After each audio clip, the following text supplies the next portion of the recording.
मौर्य काल में विवाह के प्रकार। मौर्य साम्राज्य, जिसमें चंद्रगुप्त मौर्य और अशोक जैसे महान सम्राट हुए, इस काल में विवाह की आयु लड़की के लिए 12 वर्ष और लड़के के लिए 16 वर्ष निर्धारित थी। अधिकांश विवाह अपनी ही वर्ण और जाति में किए जाते थे, परंतु समाज में इंटरकास्ट मैरिज का भी प्रचलन था और बहुविवाह भी होते थे।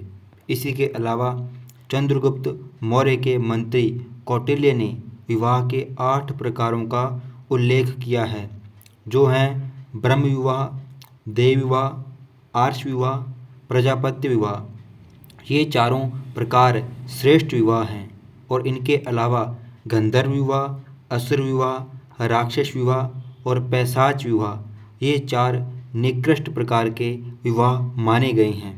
इनमें से गंधर्व विवाह वर्तमान के प्रेम विवाह का ही प्रकार है, यानी मौर्य काल में भी लव मैरिज होती थी और इस विवाह में कन्या को भगाकर अपनी पसंद के अनुरूप विवाह किया जाता था। विवाह के इन 8 प्रकारों का वर्णन वैदिक कालीन समाज में भी मिलता है, यानी प्राचीन काल से ही यह विवाह के प्रकार भारतीय समाज का हिस्सा रहे हैं।